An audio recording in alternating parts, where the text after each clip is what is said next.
So hello everyone, আসসালামু আলাইকুম, good evening সবাইকে। কেমন আছেন সবাই? আশা করছি সবাই খুব ভালো আছেন। আর আমি তো ভালো ছিলাম, বাট কালকে আমার মনটা খুব খারাপ হয়ে গেল। আগামীকাল রবিবার বিকাল 4:05 আমি আমাদের জিঞ্জিরা বাজার থেকে অটো ধরে ফাইনালি আমি পৌঁছে গেছিলাম রামনগরে।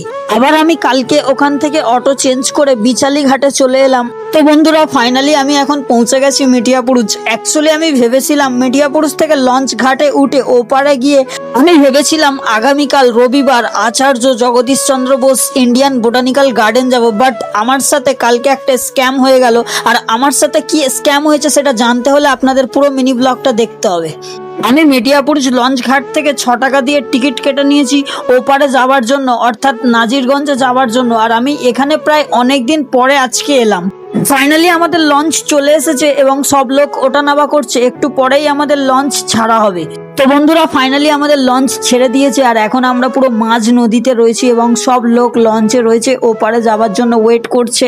আর এখানে কিন্তু 5-10 মিনিট ছাড়া ছাড়াই লঞ্চ ছাড়া হয় এবং কত লোক রয়েছে লঞ্চের মধ্যে, সবাই যাচ্ছে ওপারে। কত সুন্দর আমি নদীর হাওয়া খেতে খেতে এনজয় করতে করতে যাচ্ছিলাম ওপারে। কিন্তু আমার সাথে ওপারে গিয়ে যা ঘটনাটা ঘটলো সেটা আপনাদের জানতে হলে পুরো মিনি ব্লগটা দেখতে হবে। তো বন্ধুরা, ফাইনালি আমি এখন লঞ্চ থেকে নেমে গেছি এবং সব লোক লঞ্চ থেকে নেমে গেছে এবং লঞ্চ ঘাটের বাইরে যাচ্ছে, সবাই অটো ধরবে।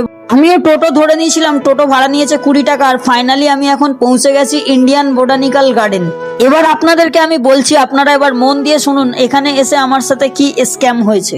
ইন্ডিয়ান বোটানিক্যাল গার্ডেন আসতে আমার অনেকটা দেরি হয়ে গেছে আর এখানে ইন্ডিয়ান বোটানিক্যাল গার্ডেন খোলা থাকে 5:30 পর্যন্ত। তাই এখানে এসে আমার বেকার হয়ে গেল। আমি অনেকটা কষ্ট করে জার্নি করে এখানে এলাম, আবার মুখটা ছোট করে নিয়ে বাড়ি চলে যেতে হচ্ছে আমাকে। আপনাদের মধ্যে থেকে যারা যারা বোটানিক্যাল গার্ডেন আসবেন একটু তাড়াতাড়ি আসবেন, নাহলে আমার মতো অবস্থা হবে আপনাদের। ততক্ষণের জন্য টাটা, বাই বাই।